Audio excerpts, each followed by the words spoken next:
Crikey founder and shareholder activist Stephen Mayne has yet again had a run at winning a seat in the Victorian Parliament. Now, he ran as an independent upper house candidate for the Northern Metropolitan Area, and a rather complex web of preference deals could deliver him the seat and the balance of power. The coalition does at this point look set to actually take out the control of both houses, but it's a fluid situation. For more on that, Stephen Mayne joins us now in the studio. Stephen Mayne, good morning. Good morning.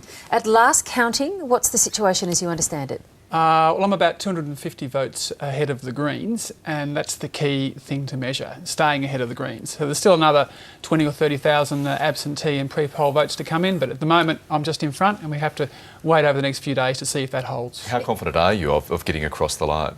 I think it's about a 50-50 proposition, and it is very important because 21 out of 40 seats go to the coalition if I lose, and that's unfettered control. So it's a very, very important outcome. Yes, that's what we're hearing from the coalition. The leader of the upper house there, David Davis, saying 19, 20, 21 seats. He believes the coalition will get 21, of course, gives them absolute control.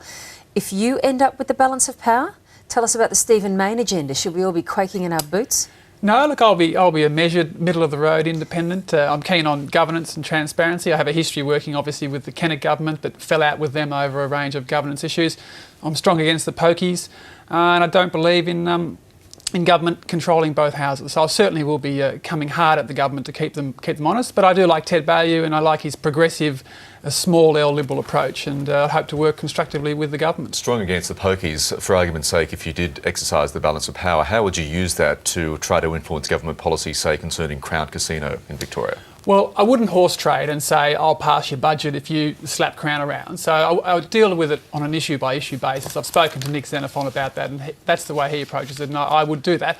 But I would simply argue very strongly that, midnight closing of pokies venues, $1 maximum bets, all those things that could get the annual losses of $2.6 billion a year down and end Victoria's status as having quite close to the highest per capita gambling rates in the world. So I would put those very strongly, but I wouldn't start blocking other stuff just to try and leverage a result on the pokies alone. I know we're getting ahead of ourselves because you certainly don't have that seat yet, but there's a very interesting observation from James Packer, which is mentioned on the front page of the Financial Review today, at a speech yesterday, calling on the Australian government to help the country's casino operator lure big spending Asian tourists to its gambling floors, saying that Crown needs a bit of assistance and encouragement from the Australian government to get those gamblers in. How would you respond to something like that? Well, I know James ran off to Perth for the AGM this year, so I wasn't able to get over there for it. I know last year... He's trying to avoid you. Well, I don't know, but last year's AGM at Crown, this time last year, we had a very robust exchange over about 20 or 30 minutes,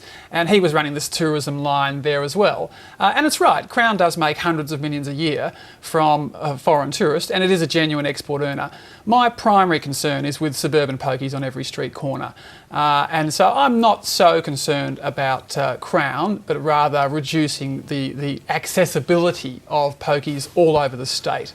As someone who did leave journalism to go and work with Jeff Kennett, because you actually saw Jeff Kennett, I think Ian Stockdale's then Treasurer's mission, as something that you were really interested in, as someone who's been on the inside of a Liberal government, how do you see the new Baillieu government as different and similar to that mob?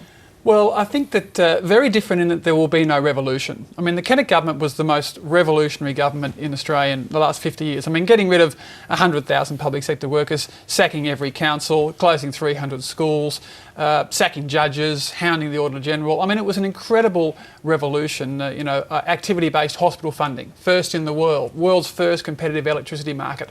None of that's going to happen with Ted Baillieu. It's going to be a calm, steady as she goes approach because the Brumby and Bracks governments largely maintained the Kennett reforms. And so there will be some issues with debt. Debt's now back up to $30 billion. It's almost tripled in the last 5 years. So there will need to be some tightening. But Ted Baillieu is a progressive small L Liberal.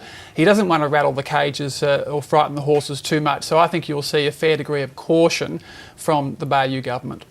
It might strike a lot of people as strange and arguably undemocratic that if you were to win, you'd do so getting a very, very small proportion of the original vote, around 1 or 2%. Does that strike you as being out of kilter with what most Victorians want? Look, it would set some sort of record. I know that there was a guy in New South Wales in 1999 who got 0.2% of the vote. to get a quota of 4.55%. If I get elected with 1% and a quota of 16.7, that would be setting some sort of a record. But at the end of the day, I am preferred by virtually all the other parties. So they choose to say, if we're not going to win, we prefer this guy and we give our preferences to this guy. So, you know, it's a preferential system and I am the most preferred candidate in the field, and that's how it works out. You say you're not going to horse trade and you'll take it issue by issue, and I guess by that you indicate you're not going in there to sort of try and be revolutionary yourself. But at the same time, you do have a reputation as someone who will who'll turn on your own sometimes. I mean, you did that in relation to, you were inside the Jeff Kennett government and you published a huge spray against him and his policies, and that was seen by some as treacherous, having been inside that mob. So will you have some wild man form, if you like, that will be difficult to anticipate and difficult for Victorians to have to deal with if you've got balance of power? Look, I think I'll be good for Victorians because my approach will be... Well, you would say that, of course. Well, of course, I'm utterly biased, but my approach is to maximise the amount of information coming out there, and if I see dodgy governance going on, I'll be very strong against it. So I'm going to be coming out very hard on who funded the Labor and Liberal campaigns. Queensland and New South Wales have just done very good reforms to improve campaign disclosure. Victoria is lagging. What about politicians' expense claims? Not disclosed at the moment. So I'll probably annoy the upper house colleagues, making them more transparent. But I think the public would appreciate a sunlight is the best disinfectant approach to holding, you know, the upper house to account. Well, you've made your reputation in your career as a gadfly, as an annoyance, so that'll continue in the upper house if you win the seat? Well, I want to be constructive, but I'll be out there swinging at all sides if the issues merit it. Good to see you, Stephen. Thanks so much. Thanks very much. Thank you.